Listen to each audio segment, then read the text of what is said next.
মৰমৰ ছাত্ৰ-ছাত্ৰীসকল welcome to FI ক্লাसेस।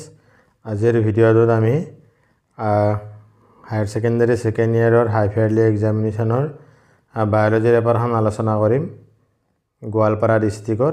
ইতিমধ্যে মই ইয়াৰ আগৰ ভিডিঅ'ত কামৰূপ ডিষ্ট্ৰিক্টৰ গোটেইখিনি পেপাৰ দি দিছোঁ, ফিজিক্সৰ এনচাৰবোৰ আলোচনা কৰি দিছোঁ। আজি আমি গোৱালপাৰা ডিষ্ট্ৰিক্টৰ মই ফিজিক্সৰ পেপাৰখন ইয়াৰ আগৰ ভিডিঅ'টোত দিছিলোঁ, কেমেষ্ট্ৰিৰো দিছোঁ আৰু আজি আলোচনা কৰিম আমি বায়োলজিখন। গতিকে যিসকলে প্ৰথমবাৰৰ চেনেলটো চাই আছা চেনেলটো ছাবস্ক্ৰাইব কৰিবা, লগতে বন্ধু বান্ধৱীৰ গ্ৰুপলৈ শ্বেয়াৰ কৰিবা। এনেদৰে আমি হাফ ইয়াৰলিৰ প্ৰায় ডিষ্ট্ৰিক্টৰে কুৱেশ্যন পেপাৰ ইয়াত আপলোড কৰিম, লগতে টেষ্ট পৰীক্ষা যি তোমালোকৰ হ'ব তাৰো পেপাৰবোৰ আলোচনা কৰিম আৰু ফিজিক্সৰ পেপাৰৰ উত্তৰ আলোচনা কৰিম। আৰু তোমালোকৰ ফিজিক্সৰ কিবা অসুবিধা থাকিলে এই চেনেলত ধুনীয়াকৈ বুজাই দিয়া আছে অসমীয়া মাধ্যমত প্ৰতিটো চেপ্টাৰে, লগতে তোমালোকৰ অনুশীলনীৰ প্ৰশ্ন উত্তৰবোৰ কৰি দিয়া আছে। গতিকে তোমালোকে প্লেলিষ্টত গৈ চালে সেইবোৰ পাই যাবা। এইখন আমাৰ বায়োলজিৰ কুৱেশ্যন পেপাৰ। প্ৰথম গ্ৰুপ 8 আছে বটেনী, টোটেল নম্বৰ 25 আছে। 1 নম্বৰত দিয়া আছে answer any 5 of following question. 5টা কুৱেশ্যন কৰিব লাগিব, 1 নম্বৰকৈ 5 নম্বৰ।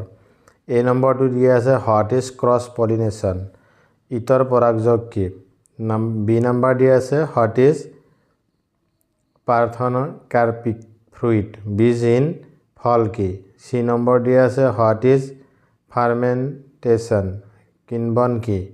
ডি নম্বৰ দিয়া আছে হোৱাট ইজ বায়'ফাৰ্টিলাইজাৰ, জীৱসাৰ কি। ই নম্বৰ দিয়া আছে what do you mean by double fertilisation, ডিনিহেশ্যন কি। এফ নম্বৰ দিয়া আছে name the microorganism for curd production, দৈ প্ৰস্তুতৰ বাবে ব্যৱহাৰ কৰা জীৱাণুৰ নাম লিখা। যিকোনো 5টা লিখিলে হ'ল। তাৰপিছত 2 নম্বৰ কুৱেশ্যন তোমালোক 3টা লিখিব দিছে, যিকোনো 3টা লিখিলে হ'ব। এ নম্বৰ দিয়া আছে বহুগুণতা কি। বি নম্বৰ দিয়া আছে জেল ইলেক্ট্ৰফৰেচিছৰ কাম কি। চি দিয়া আছে জিনীয় অভিযন্ত্ৰণ কাক বোলে। আৰু ডি নম্বৰ দিয়া আছে PCR কি। ইয়াৰ পিছত 3 নম্বৰত তোমাৰ 3 নম্বৰী প্ৰশ্ন 3টা লিখিব দিছে। এ নম্বৰ দিয়া আছে জিন থেৰাপি কি। বি আছে পৰাগৰেণুৰ গঠনৰ বৰ্ণনা কৰা। চি নম্বৰ আছে কৃষি কাৰ্যত কাৰিকৰী জীৱবিজ্ঞানৰ প্ৰয়োগ কি। ডি নম্বৰ দিয়া আছে উদ্ভিদৰ কাৰণে মাইক্ৰ'ৰাইজাৰ গুৰুত্ব কি। ইয়াৰ পিছত তোমালোকৰ 4 নম্বৰ কুৱেশ্যনটো 5 নম্বৰৰ বাবে নম্বৰ 5 আছে, দিয়া আছে চিত্ৰ সহকাৰে ডিম্বকৰ গঠনৰ বৰ্ণনা কৰা। নাইবা কি লিখিব দিছে ৰিকম্বিনেণ্ট DNA প্ৰযুক্তি পদ্ধতিটো ব্যাখ্যা কৰা। ইয়াৰ পিছত গ্ৰুপ বিৰ জুলজি, ইয়াতো 25 নম্বৰ আছে। গতিকে তোমালোকে এই পেপাৰবোৰ চাই যাবা, কাৰণ ফাইনেলত তোমালোকৰ এনেধৰণৰ প্ৰশ্নবোৰ আহিব। গতিকে সেইকাৰণে এইবাৰ বৰ্ডে প্ৰথমবাৰৰ বাবে এনেধৰণৰ প্ৰশ্ন হাফ ইয়াৰলি আৰু ৰিভিজন টেষ্ট বা টেষ্ট পৰীক্ষা পাতিব, যাতে তোমালোকে প্ৰশ্নৰ পেটাৰ্ণটো গম পোৱা। জুলজিত প্ৰথমতে 5টা 1 নম্বৰী প্ৰশ্নৰ উত্তৰ লিখিব দিছে। এ নম্বৰ আছে নিউক্লিঅ'চাইড কি। বি নম্বৰ আছে DNA থকা শৰ্কৰাবিধৰ নাম ডেছ। চি নম্বৰ আছে RNA জিনীয় পদাৰ্থ হিচাপে থকা এবিধ ভাইৰাছৰ নাম লিখা। ডি নম্বৰ আছে লিডিং সূত্ৰ কি। ই নম্বৰ আছে সাজসূত্ৰ বা টেপলেট সূত্ৰ কি। এফ নম্বৰ আছে চিমিনিফেৰাছ নলিকাৰ চাৰ্টলি কোষবোৰৰ প্ৰধান কাম কি। জি নম্বৰ আছে ক্ৰম'জম কি। এইচ আছে ডিম্বকৰণৰ উদ্দীপনা যোগা হৰম'নবিধৰ নাম ডেছ। আই নম্বৰ আছে ICSHৰ সম্পূৰ্ণ ৰূপটো লিখা। ইয়াৰ পিছত তোমাৰ 2 নম্বৰকৈ 2টা প্ৰশ্নৰ উত্তৰ লিখিব দিছে। 5 নম্বৰ আছে মুঠ। এই প্ৰশ্ন দুটা চাই লোৱা তোমালোকে।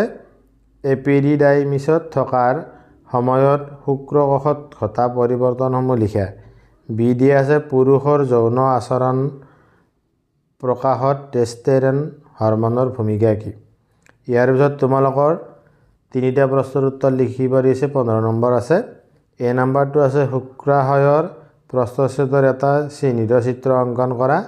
বি আছে ৰজচক্ৰৰ দশাসমূহৰ সংজ্ঞা দিয়া।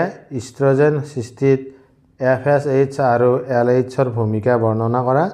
চি নম্বৰ আছে DNA অণু এটাৰ দ্বিহৰপিলাকাৰ গঠন চমুকৈ বৰ্ণনা কৰা আৰু 2 নম্বৰ আছে ডিএনএৰ প্ৰতিকৃতিকৰণ প্ৰক্ৰিয়া চমুকৈ বৰ্ণনা কৰা। এইখনে আছিল তোমাৰ গোৱালপাৰা ডিষ্ট্ৰিক্টৰ বায়োলজিৰ কুৱেশ্যন পেপাৰ। মই টেলিগ্ৰাম চেনেলত ইয়াৰ পিডিএফটো দি দিম, ডেছক্ৰিপশ্যনত লিংক দি দিছোঁ টেলিগ্ৰামত, তোমালোকে গৈ তাত জইন হৈ ল'বা, নাইবা টেলিগ্ৰামত গৈ FI ক্লাছেছ বুলি টাইপ কৰিবা, টেলিগ্ৰাম চেনেলটো পাই যাবা, জইন হ'বা, পিডিএফবোৰ পাই যাবা প্ৰশ্নৰ।